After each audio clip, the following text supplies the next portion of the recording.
Today on the live stream, Traction live stream, we are meeting Andy and Lyndon, the Synth Factory team behind the new release Horizen. Those of you who've been watching have probably been seeing Andy's been doing live streams for the last few weeks about how to use the synth. Today is less about that and more about understanding who these crazy two are. And hopefully we can keep it family friendly. Lyndon, mainly looking at you on that one. I like the way he gets the blame straight off the bat. There we go. Yeah, exactly. Although technically I agree, so. Well, at least you guys are in separate locations, so you can't actually physically start fighting, which is probably useful. But anyway, that's the thing. It's cup of tea time here in Seattle. Lyndon's probably got his glass of wine somewhere there. It's wine time in the UK. And I'm healthy. I've got water. Everyone. Yeah, there we go. All right, and kids. Being the healthy guy in the crew has got his water. So yeah, hopefully those of any who are watching and streaming this or see it later, cheers for that. And with that, let's sort of dive in. I know, Andy, you and I had a great conversation a few weeks ago before the launch of Horizen, which we probably should have recorded. I remember us saying, God damn it, that was just a great conversation about learning about each other and kind of the background and everything. So we should start with kind of all that stuff. You guys. Andy, maybe you go first, Lyndon, then you. What's your background? Explain to those who are interested where you've been, where you came from, how you reached this age in life, and what came before. London Zoo, pretty much. That's where I was held captive for many years, and from there I've, managed to do myself all right. So, me. Well, I started off as. Well, I guess everyone else, a budding musician who wanted to kind of be a rock star, like I think everybody in our old 80s generation. And, music I took very seriously, and I was not particularly, let's say, very good at school and things like that, because Did you do music at school? But this is the thing, I didn't, because I didn't like my music teacher at the time. So, I didn't get on with it and things like that, so I just ignored it, and all I could ever focus on was music. And generally I struggled with school because I couldn't keep up, because I was spending too much time trying to learn music, I guess. And it came to a point where music was the only language that I really understood, and I didn't understand anything else. And so and I tried a variety of instruments, from pianos to violins to guitar to keys to everything really. And I used to drive my parents potty because, of course, you would sit upstairs, when you come home from school, when you're 12 years old, and you didn't have a filter. You just cranked everything up, so super loud. So anyway, then I started from that and went on to the kind of doing the whole band scene thing, and grew my hair and dyed it green and became a rock musician and things like that, and we did really well, and we managed to secure a world tour and things like this, and was signed to Tower Records in London and things like that. What was the band called? It was 45D. So, and we used to support a lot of things and a lot of people, which is what led me to work with a lot of artists that I've worked with today, just through connections, through record labels, and just people that I met and befriended and things like that. And so it was a kind of a small world, if you see what I mean. Once you're in that industry, it's a small world. It really is. Much like the audio developer world. It probably is, pretty much, yeah. And producing, and so that's what I kind of wanted to focus on. And again, I think likewise, growing up in London, it's a dog eat world. And you whereabouts in London were you? Well, where Canary Wharf is? Yeah. Just on the South Bank, so we were just there. It's kind of a desolate part of London as well. It kind of was, but we were a stone's throw from Blackfriars as well, which is nice. So, we had good connections in London, so it means I could get anywhere I wanted to. But the point is that, when you're working in London, you're always up against high competition with anything that you do, and so it is what it is. And so anyway, point being that I struggled, and I think that competition is what made me a better person because you just fight, right?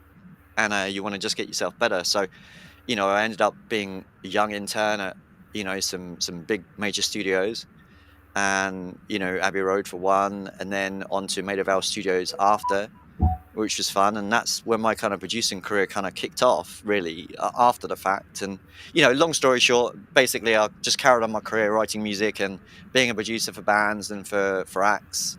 And then it came to a point where I was doing so much sound design for, films, television, or whatever, this, that, and the other. And I had a good career out of it, actually, and it was fun and interesting. And then somewhere along the line, I kind of thought, well, look, I could do this myself rather than me work for other people, Yeah. And so I wanted to have something that was unique to myself and my own signature, I guess, of sound that I wanted. And so I wanted to build my own plugins. And so I looked at that. I looked at, all the other platforms available. Just didn't have any luck. And then, of course, I met Mr. Linden over here, who kind of changed my life in that sense, So how did you guys meet? I'm not sure if I even have asked you this yet. How did your paths cross? I was kind of stumbling around in the dark in a world that I didn't understand, which was the kind of not the coder world, so to speak. When you say you were stumbling around, I mean, how are you trying to reach these crazy developers in their basements developing crazy Well, it's because like when you've got such strong ideas in your head and it's like you really want to put something down, and so you throw everything at it, right? And so as I was looking at, I don't want to say the competitors' names here, but I was looking at one platform in particular that was quite good, and I was looking at and talking to various people about that, and it all seemed very promising, but yet very limiting and not what I wanted to do, right? Something like Native Instruments or something like that, and Contact, and you said it. Loads of people will go and build a library on Contact because it exists, right? Yes, it does. It's an infrastructure that exists, and you can just literally build essentially a sound library on it, and it's pretty easy and pretty quick. So so why didn't you want to go down that path? It was just self-limiting. I don't, no disrespect to Native Instruments, and I do use their stuff in some productions I do, but I don't like the platform.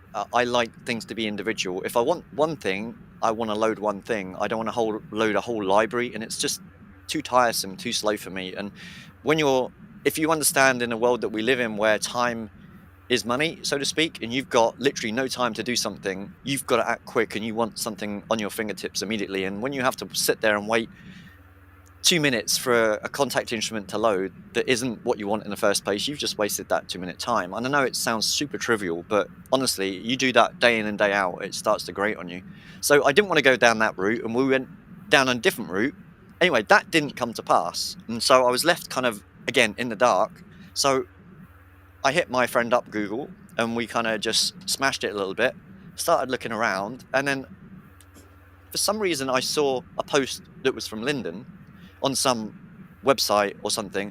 Didn't care about what he was saying. I just looked at the tagline at the bottom, which was, VST3 plugins for hire or whatever it was. I can't remember what it said now. VST developer. Yeah, that's still. I'm VST developer, and I thought, well, that's what I want. I want someone to do a VST, that I can build a partnership with or a bond with, sort of thing. And I thought, well, look, let me just give it a go. So I emailed him, and he literally came back, I think the next day, which was to surprise, and we basically hooked up on Skype. And it was like that was it for me. It's like everything that I'd said, he'd either already thought of himself, or in this case with Horizen, kind of already started. So it was like, okay, well, this is a perfect kind of match on paper. And we just kind of hit it off immediately, and we shared each other's visions. And it was like, well, look, this is perfect. This is exactly what we want. So your paths crossed just at the ideal moment. Well, yeah, it was. Yeah. Now, what came before for you, Lyndon? What got you to that point where your paths crossed? It's a very long story, of course, and fairly boring, but starts with me being a musician and growing up in northern England, in Yorkshire, and eventually getting the band signed to a label, like kind of hit label, which is, you're going to sign to a label, go sign to a hip one, sign to a really big commercial one. Because hip ones don't make a lot of money, so we didn't make a lot of money out of any of our work with them. But and so I guess I did that, and then I got into doing more production work. I knew a lot of musicians, obviously, in the area and in the north of England, and then I ended up being a record producer, I guess. And eventually, and in the end, not really that successful a record producer. So, I mean, one day I woke up and said to myself, well, you don't own a guitar anymore because you sold that, and you don't own an amp anymore because you sold that, and you're not making enough money out of this this record producing malarkey. So I tell you what, why don't I go find a job that pays a lot of money, buy another guitar, get another band, get another deal, and go back on the road again. So what can I do? Just got a paper and opened it and started looking for stuff. And went, a computer programmer, that'll do. They pay heaps of money. And I went and did a kind of City and Guilds thing, which is a college-based thing here for that, and then qualified in that, and then started my life as a computer programmer at the end, and I ended up moving to London and working there for a few years, and then eventually, after about 4 years there, moved to live in Australia, in Melbourne, and I spent 20 years living in Australia and worked in the telecommunications industry. So programming real-time audio, which unsurprisingly is exactly what plugins are. And so a lot of the knowledge I had from that went into doing plugins. And eventually my employer just disappointed me one time too many, I think. And I just said, hell, I'll just go make some instruments. What shall I do? Yeah, I'll go do that. And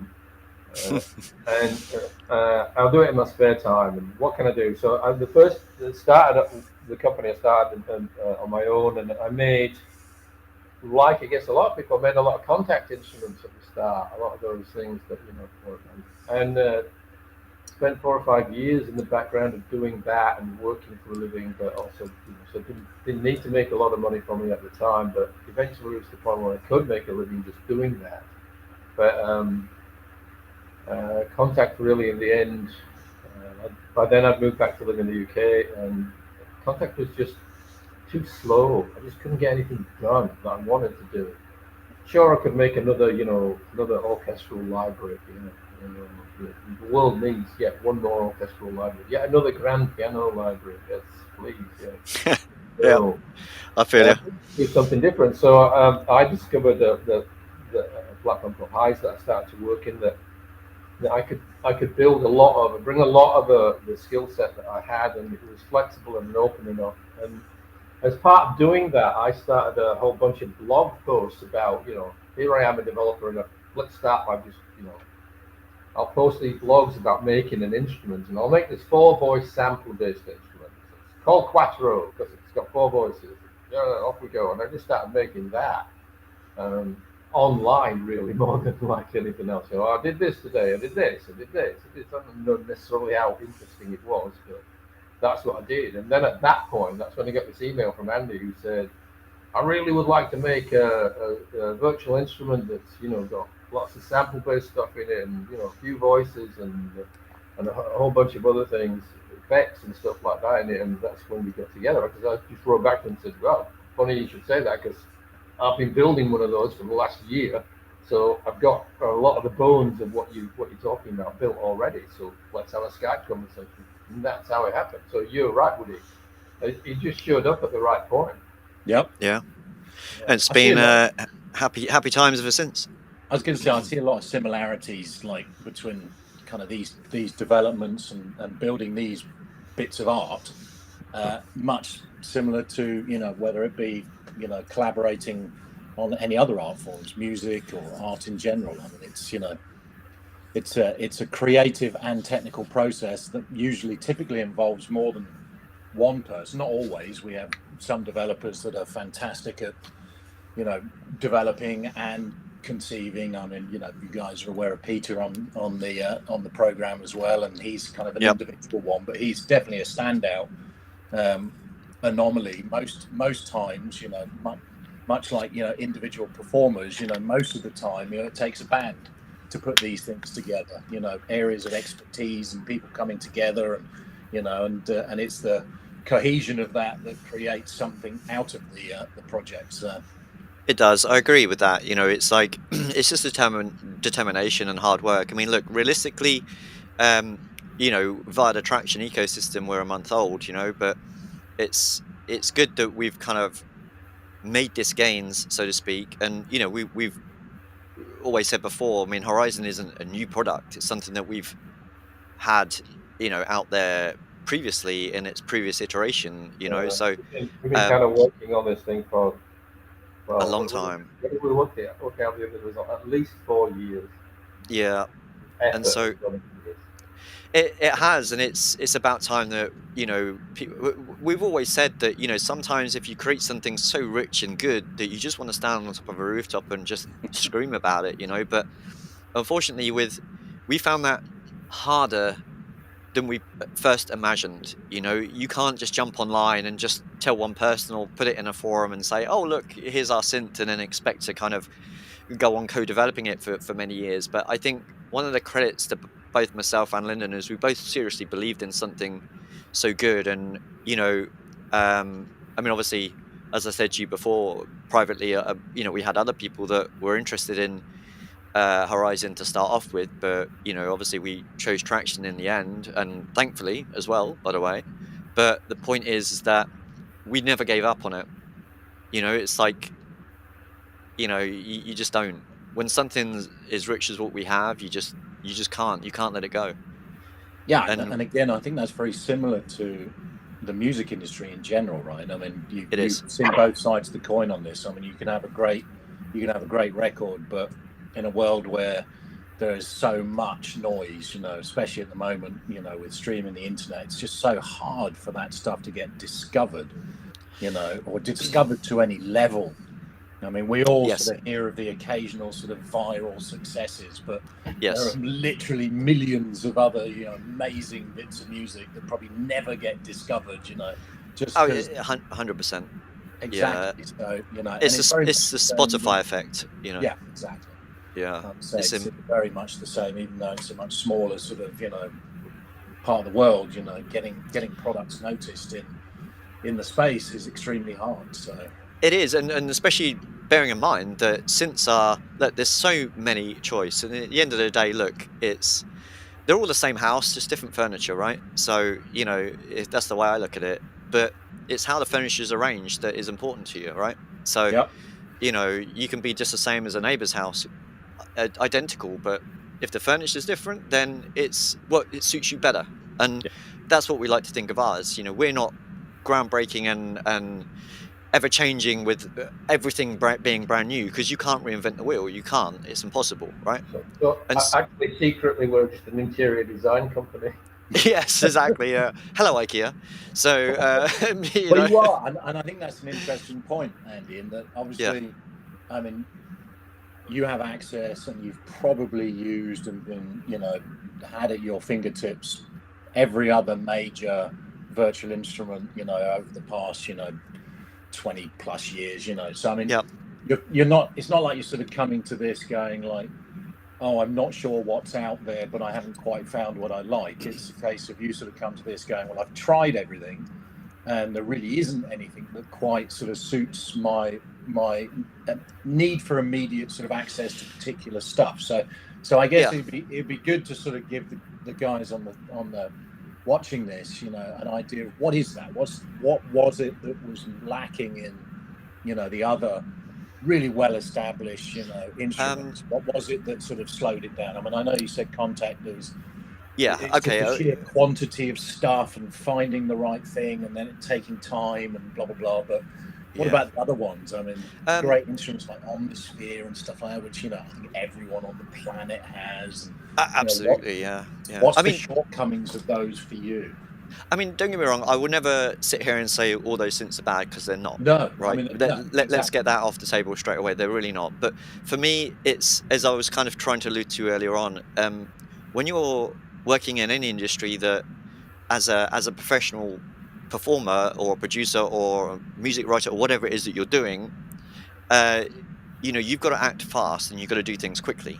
right? You can't dilly-dally, so to speak. And if you've got an A&R rap sitting behind you on this sofa and he's like, look, you know, he's clock watching and, you know, you've got to do this, you've got to deliver this, you've got to do this, blah, blah, blah, then you can't sit there and fiddle around with lots of menus or deep dive into lots of things, and the flow just isn't there, right? And so we wanted something, well, I personally, for my own self, I always wanted something that I could imagine that would be easy, and this is essentially what Horizen is. And between myself and Lyndon, we've kind of discovered this, you know. And so it's like with Horizen, it's very easy to quickly get what you want immediately and to see everything on the screen at once. So you're not sitting there going through one menu to another menu to another menu. And also, as shallow as this sounds, the UI is very important also, because if the UI isn't right, you get fatigue very, very quickly and you don't want to use it, right? And I know that sounds really silly, but things like another product that is very, very popular right now that is, let's say, just a virtual analog synth and begins with S. I'm sure you know the one I'm talking about. I just don't want to name drop anything here. But like that one, it sounds great. Its features are wonderful, but I won't use it because the UI bores me and it slows me down. You know what I mean? Yeah, it's interesting. I was watching a live stream from a popular electronic artist using that particular synth, and you know, he quite happily would just go in and use the init patch and like tweak a tiny little bit. And he even joked, he was like, "Yeah, you know, here we are, just using the init patch and tweaking this, that, and the other," and he was totally happy. But it's the same thing. He connected with the instrument because he could just go in and the space of literally a minute or two had the sound that he wanted for his type of music, and he could reliably do it every time. He didn't have to think too much. And, you know, it's a problem or a design decision. Down one end is this enormously powerful set of functions that you want people to have. You know, and Omnisphere is a great example of a really, really powerful synth, right down one end. And at the other end is a whole bunch of another product, whatever you might want to choose to call it, that is just 10,000 presets, right, of which you've got almost no control over. So it's finding a balance between those two things. That this enormous power, but with enormous complexity, is not right. It's just painful. It's definitely definitely the crux of no control at all is also not right. Exactly. We always aim for that thing in the middle that says, there's always a discussion at some point in every feature that shows up, and you know, I put it in and we fiddle with the UI, and Andy plays with it a bit and goes, yeah, it's just not making a big enough difference, you know, take it out. It's because it's, you know, too many buttons to twiddle to get too little effect. So we're always in Horizen, always spending our time weighing up the value of your time as a user versus, you know, what the outcome can be, right? So we want you to get to some interesting sounds very quickly, and maybe some even more interesting sounds over a slightly longer period of time. But we don't want to end up where we're just, you know, tweaking 2,000 different presets or 2,000 different parameters in the. Well, that's where you find you've just wasted 2 hours of it. Well, not. You've probably enjoyed the last 2 hours drifting through that. Yeah. But it's a musical instrument. Got a producer breathing down his neck, paying him for those 2 hours. So it's not going to go well. Yeah, you should interact with it as a musical instrument, right? And if you don't, it ends up being like, you know, typing, and that's horrible. Or if it ends up being blindly stabbing like this, that's also horrible. So unrepeatable. I think that's the other key thing here is, you know, you need to be able to sort of repeatedly interact with it and get different results, but understand how to do it, right? Otherwise, you know, it's too. I mean, we all love a happy accident, but you can't. That's my life right there, Woody. I'm afraid it's happy accident. Trust me, is the amount of times I've had to be on a call with Lyndon and he says things and I'm like, "Yep, you lost me at hello, pal." You know what I mean? It's like right over my head. It's like, honestly, I am a literal idiot when it comes to synths. I still don't know what half the things actually do or mean. I just know what they do because I twiddled them, right? Yeah. And so, well, here we go, Andy. I was going to put you on the spot and say, let's to avoid like too much chatter from us, and we should get some synth in here. Yeah. Like, why don't you just sort of run us through? Sure, no problem. How you would approach? I mean, I know you're working with various different artists at the moment. You know, perhaps sort of paraphrase this with the kind of sort of genres that you play in, and then let's just dive in and have you build, you know, a sound. Like, let's imagine you're working on, you know, for one of the tracks and you're working with the artists you're working with at the moment. They're in the studio and you do that sort of, okay, well, let's get a sound up. Like, take us through that, how quick it is, the kind of features you play with to get those results quickly, and the kind of sounds you're doing, and that'll give us an idea of kind of why this thing plays so well with you. Yeah, not a problem at all. You know, I mean, first of all, the good thing. Well, can I show my screen? Oh, there we go. Right. Yeah. Happy days. Right. So, just a quick over. Hang on, I've just got to move a window around. Hold on. Sorry. Otherwise, I can't see it. So this one here. Let me just move this out the way. Right. There we go. Okay. So, for those that are new to Horizen in the chat, but hello and welcome to the world of Horizen. So the synth is laid out as such. So, and what we have is why we're different perhaps to everybody else is we're not menu driven and we're not menu divers per se, right? And so we have a few options, yes, but they're still front and center, and that was really important for what we wanted to achieve, because at the end of the day, being a musician or creating a sound is as much visual as it is as audio, right? And so when you've got a synth as big as ours that has 10 individual voices that all do many different things, you want to have access to these very quickly. And so we came out with this idea at the top bar where you can have obviously all the different sound elements. So we've got 4 samplers, which are, you know, inbuilt multi-sampling, and then we have 4 synths that can double up as a dual oscillator system, virtually analog, or you could switch one of them to a wavetable, or all 4 of them if you so wish. So, so there's that option, and then we have 2 sample players, which we've called loop players, which basically allow you to get access to your own sample library or just drag and drop anything you want, even from the timeline inside your DAW. And so, you know, you can quickly create your own beats or vision based on what you have. And really, I like to use it as a Foley player. I walk around with a little recorder, come home, drag, drop, done. I've got my sound. I can now manipulate it with using Horizen's toolset and amazing inbuilt effects and modulator system, so on and so forth. And then to control everything, you have a mods panel here, which are your typical kind of LFOs and key mods and velocity mods, which means that you can simply just create your own shapes or your own models, control all the speed parameters, smoothness, etc., and then simply just drag this around to wherever you wanted it to be. You know, so if you wanted to go here, you can go there. So, and then obviously you can, you know, create your own shapes and, you know, do whatever, or use some of the presets that we've got. But the point is, you're not limited. It's deep, it's powerful, it's, you know. Yes, I mean, absolutely. I don't want to go too deep dive into sort of its capabilities, because I know we've done other streams on that. Yes, of course, absolutely. Okay, fair enough. So let me to see you sort of just approach it and go, I'm in a session, let's get a sound up, the kind of things you interact with, the kind of things you okay. All right, well, look, let's just, we'll do what we always do, and we just start off with an init patch, right? So we got nothing. So, you know, and just to make sure we got sound, so we have just a saw wave. Let's just quickly build a pad because it's nice and quick. So in here, we just quickly draw, you know, go to a pad section. I don't even know what these sounds like. So we'll quickly just grab a sound.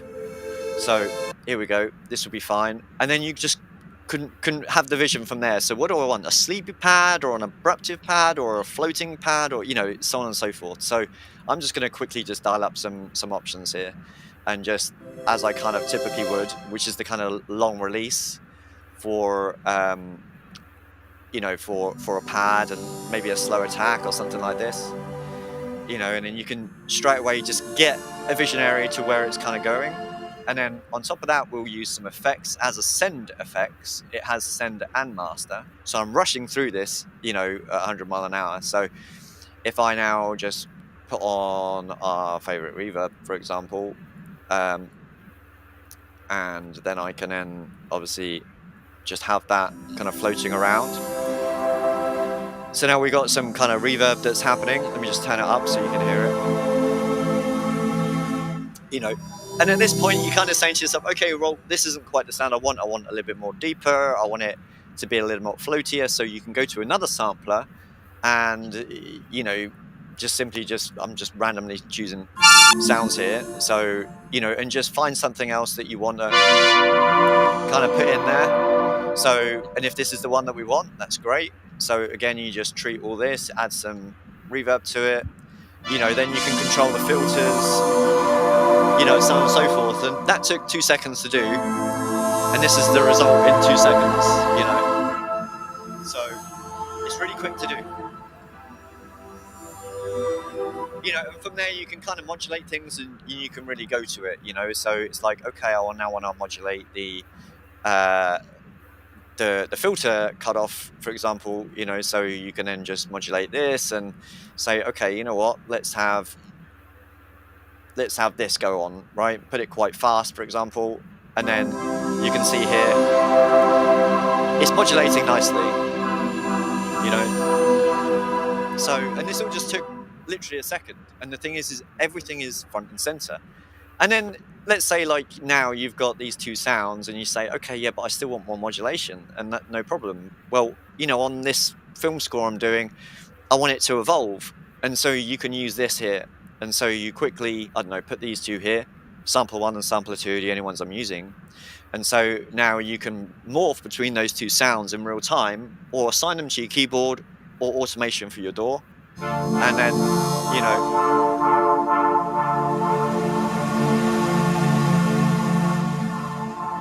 so you can create evolving soundscapes.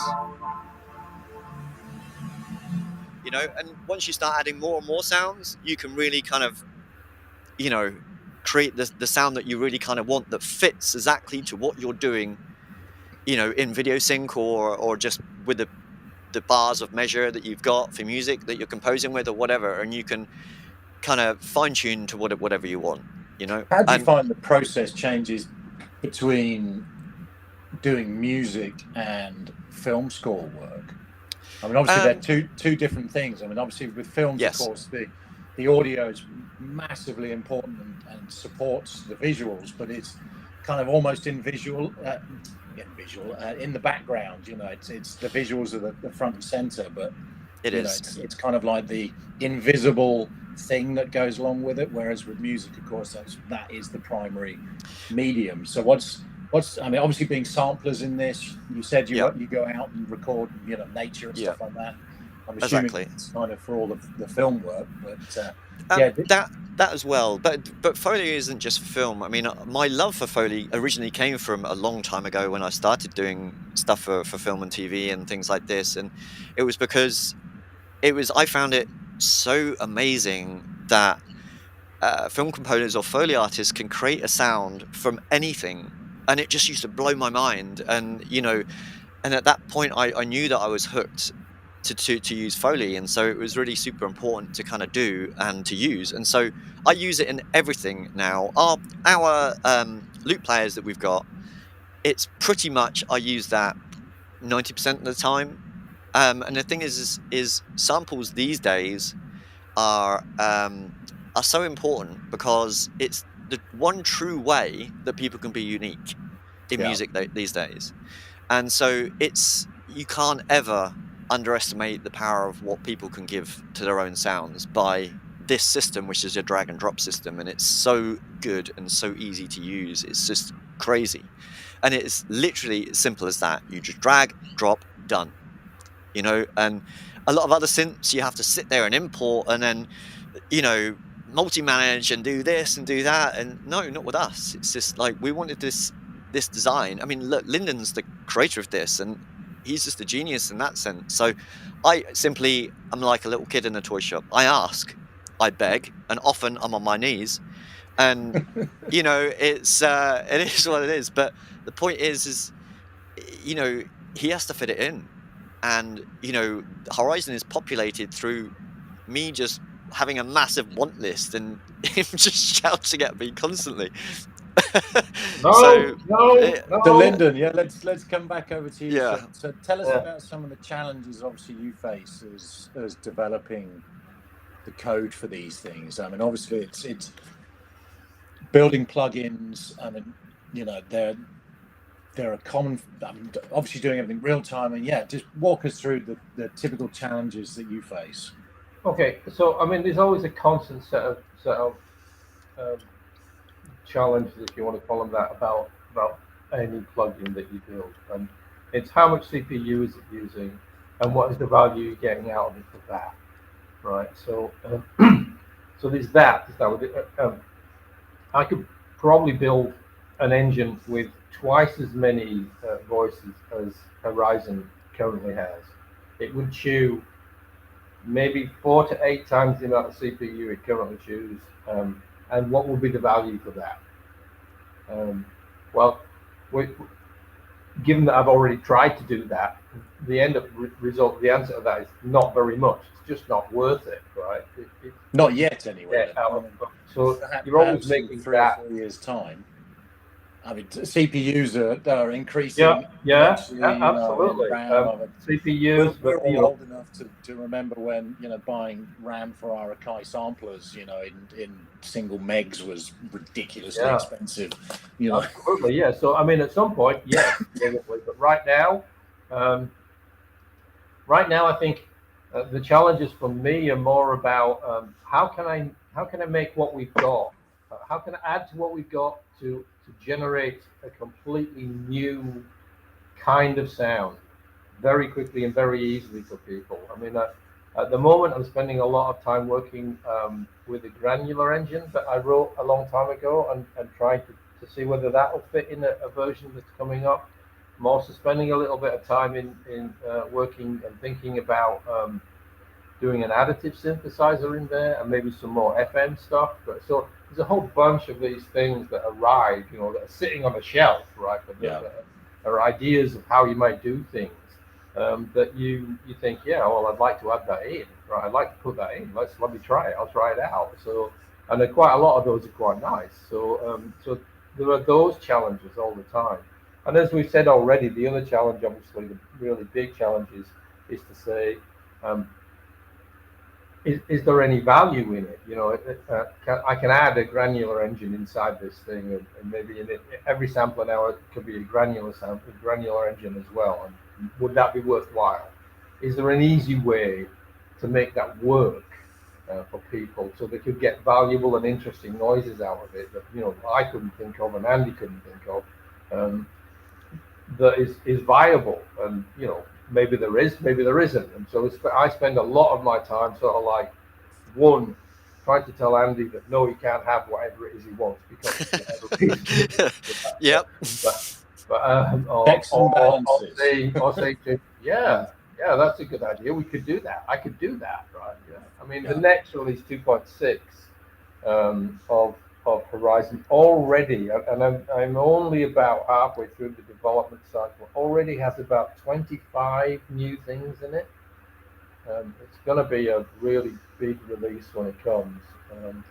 And some of them are just, I mean, are UI changes, some of them are audio changes, some are additions, some are extensions, some are enhancements.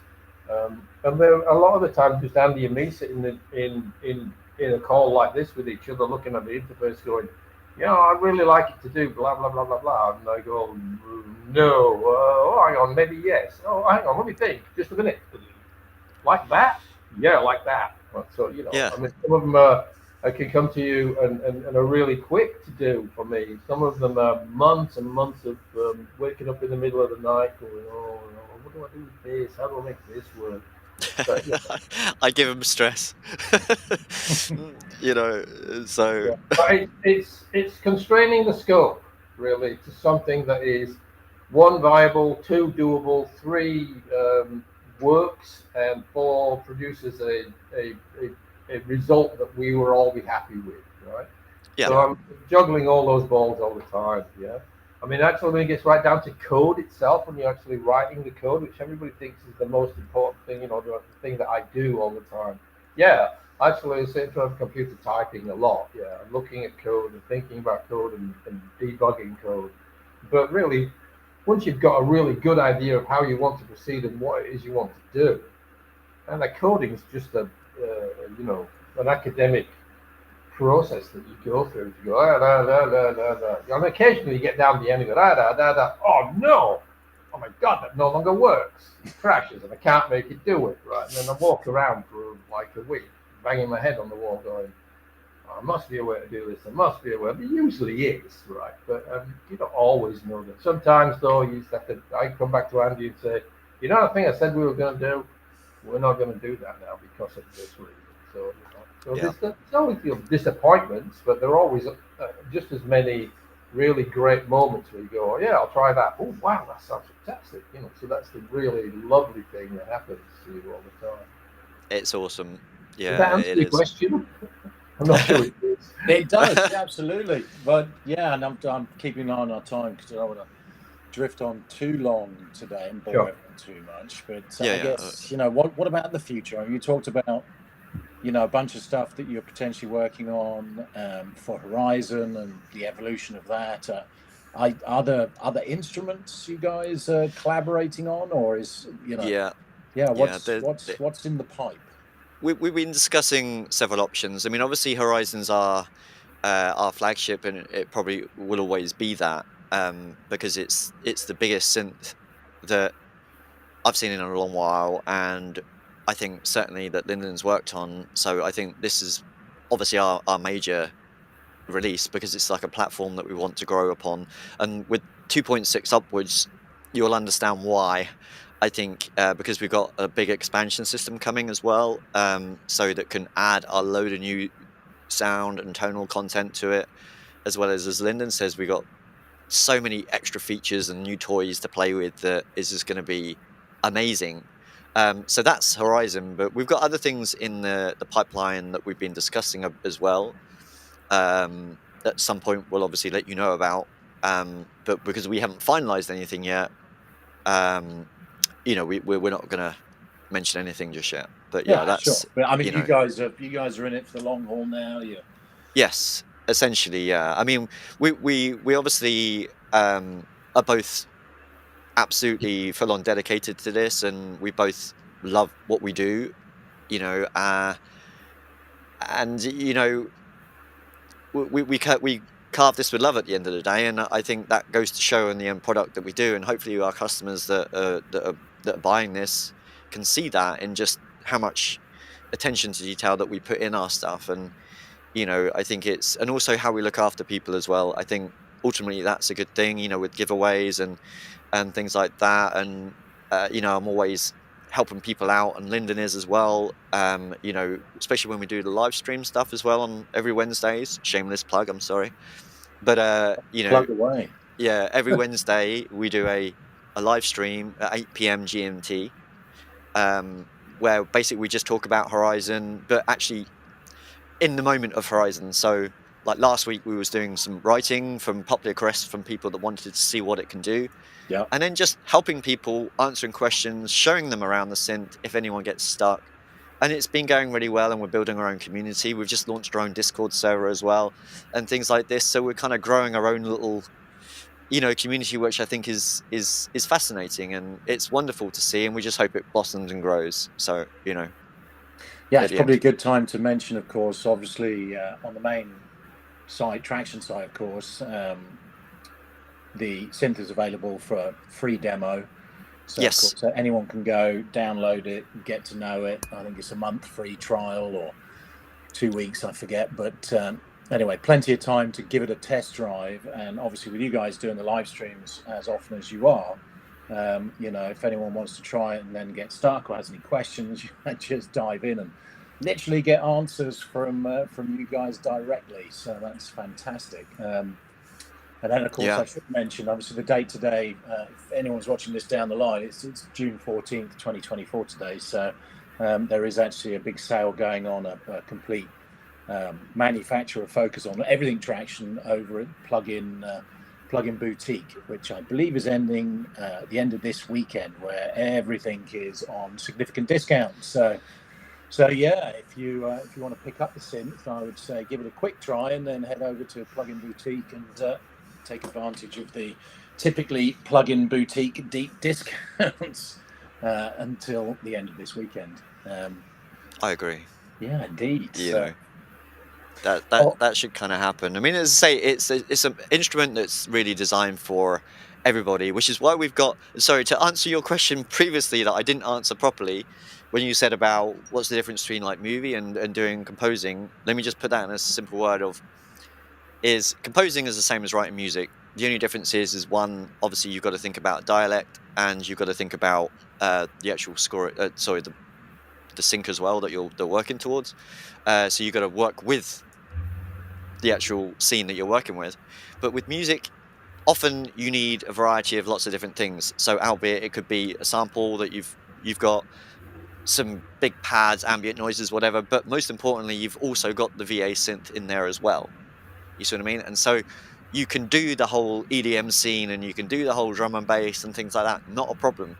But you can also do the beautiful and the wild and the weird and wonderful as well, you know? And so, and you can do mix and merge and everything in between. So I mean, that is the lovely thing again about the stream on Wednesday is like, you know, we didn't really have a particularly 303 sound in there in the presets, but somebody asked for one, and Andy spent a week going away and going, oh, I'll see if I can make some 303 sounds in Horizon. Yeah, what a surprise, you can. And that week gave away 25 presets, including a bunch of 303 sounds. So nice. Exactly, yeah. So who doesn't like a good 303 riff, right? Exactly right. And so precisely that. So this week I'm going to be doing some people have been emailing me and messaging me about they want me to do kind of like a synthwave 80s vibe this week. So that's what I've got agenda for on Wednesday. And last week we did an EDM banger. So I'll be playing people that, and also giving away the music as well, and people can do what they want with it. And again, it's helping people learn, helping people That's create. The point, right? I mean, you know, people need to be able to go away and repeatedly, you know, create the kind of sounds they need to do. They need to be empowered to be able to do that themselves, feel confident enough. Like I say, I mean, the guy I watched in the EDM scene, I mean, using one of the other popular synths, just does that day in, day out. In fact, he preps his intros to his, you know, very large DJ sets, you know, in the green room out the back, you know. So it's kind of, you know, that speed and confidence to be able to just go in and create your sound.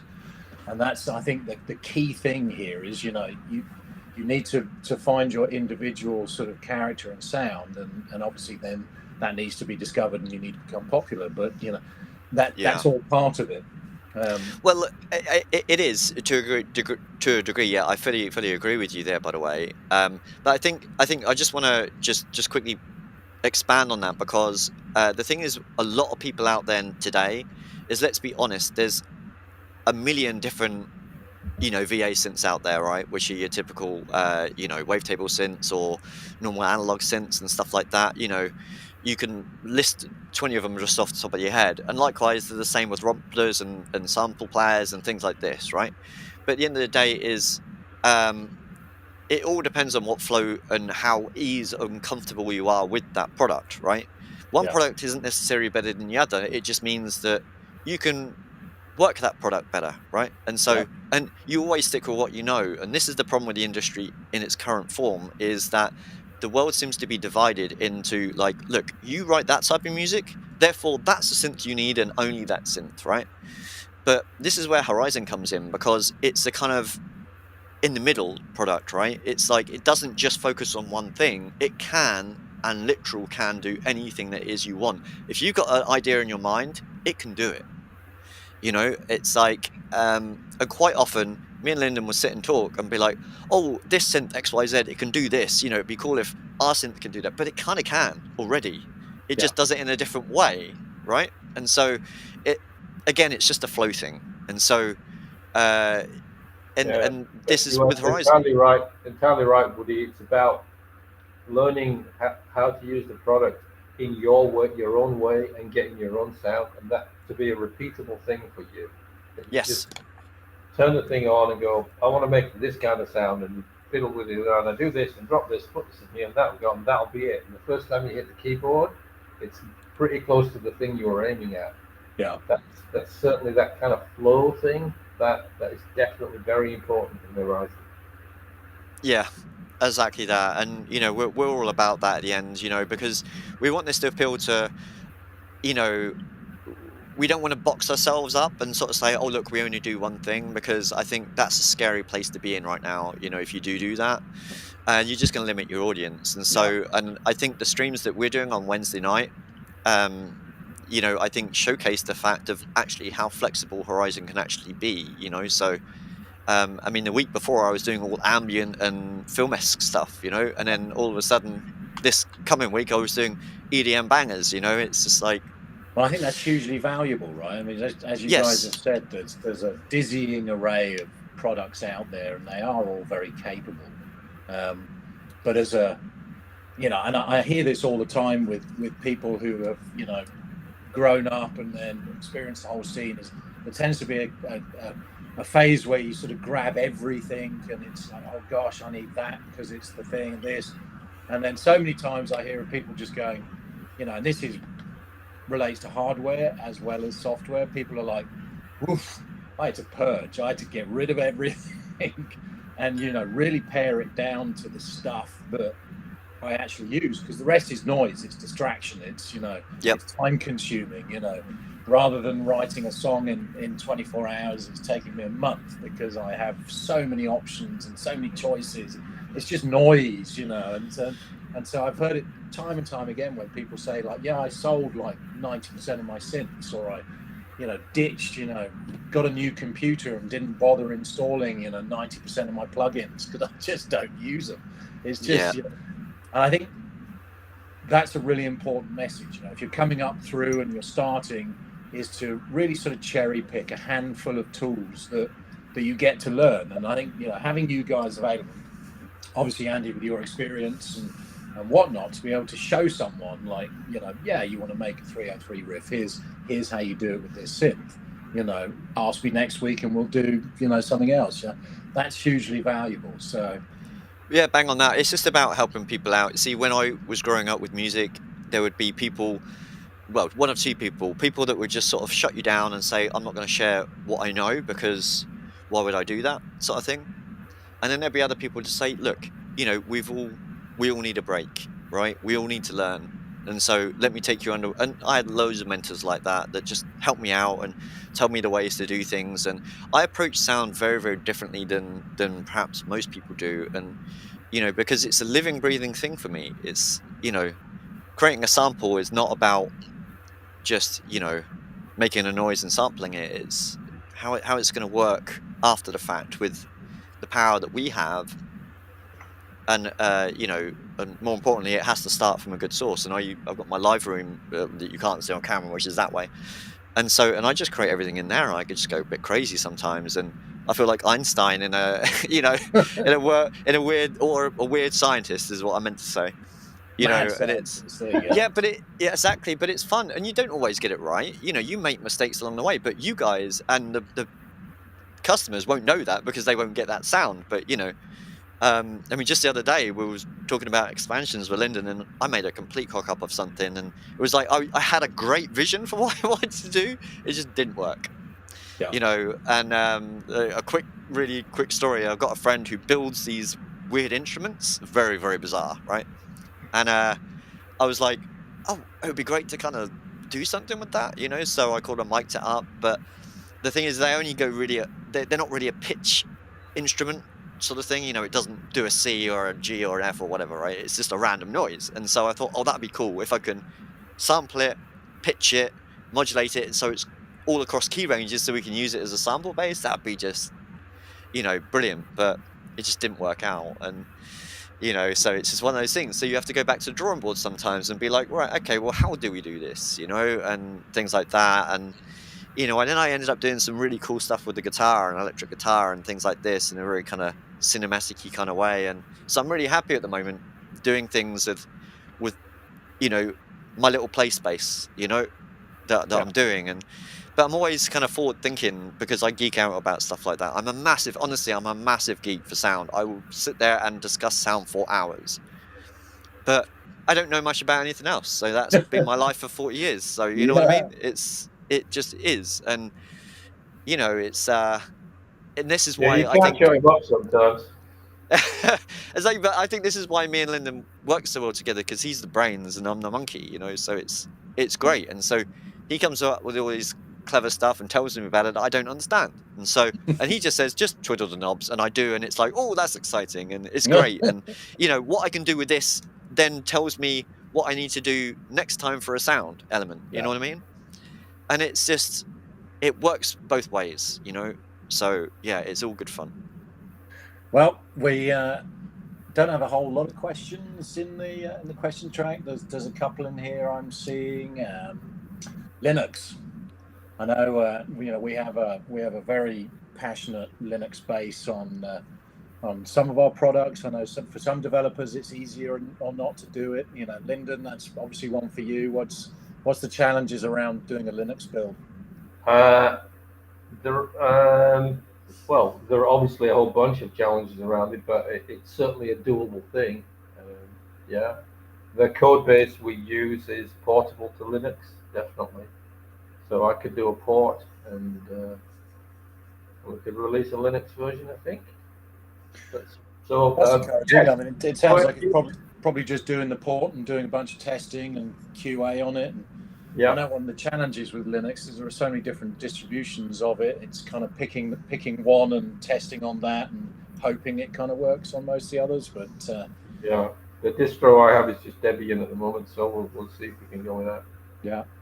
I mean, I would say for any Linux users, obviously reach out to Lyndon and Andy and feedback. If there are particular distros or whatever, or if you can assist with doing QA and stuff like that. I know that's often part of the challenge of this. Yeah, for sure, that'd be great. Yep. Now, what else have we got in the chat here? Please add MIDI follow chord track. That's from Edric Blade on the questions there. MIDI follow chord track. Not sure what that is. Yeah, I might need some more info on that, Edric. But I would say again, similar. I mean, jump on one of these guys' live streams on the Wednesdays. I'm not sure. Do we have a link to your live stream anywhere? Perhaps the back room might be able to find it, or if not, we'll post a link on the main site, perhaps, if we can do that. But yeah, I mean, given that you're doing them so regularly, absolutely, there's forums for you guys to ask these questions on a weekly basis and get live feedback. Exactly that. It's I think that I think everyone knows the Synth Factory YouTube channel now, which literally just Google the Synth Factory in Google and you'll come up with our channel, and yeah, we're on there every Wednesday at that time. So there you go. So, and it's nice to say we cater for everyone there, and normally I'm busy showing people around, and Lyndon is kind of like the attack dog, sort of just keeping things cool in the chat, so it's like wine drinking attack dog. Yeah. Okay, that too. And so it kind of works real nice. And so, but he's not there next week because he's on holiday, so I'm going solo next week, so that'd be interesting. So I'll have to try and actually engage. Design week. Oh, well, that's all right.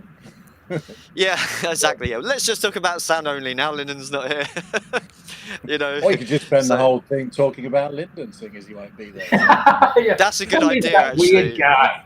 Yeah, exactly. Yeah. We can do that. But actually, or we could just talk about code for the day. I don't know how that will work out for me. Exactly. It works like this. That code thing, it's not really that hard. Those coding guys, they just make it's just typing, isn't it? They're just fibber dibbers, all of them. Exactly, yeah. Just what is it, ChatGPT? That's it. Just jump on that and there we go. And let it go. Yeah, that's right. You don't need me anymore. Exactly. I just get my samples from audioai.com. It's great. Do you know what I mean? So. Oh gosh, let's not go down that whole rabbit hole. So we've hit our hour, gentlemen. So okay, no worries. Let everyone dissipate, but yeah, thank you so much for taking the time, and obviously for taking much longer developing a really cool instrument. So yeah, you're welcome. It's yeah, thanks very much for having us, obviously, and just want to say, just visit traction.com/Horizen, and yeah, grab a free trial. Or well, yeah, I'll go to Plugin Boutique this weekend and get some money off. So yeah, absolutely. And thanks to Brian in the background as well for putting up with us. Yeah, he's somewhere in the background, invisible. Yeah, all right. exactly. So, all right, thank you very much. See you later, Bye. everyone. Tune in See ya. next time. Take care. Cheers. Bye now.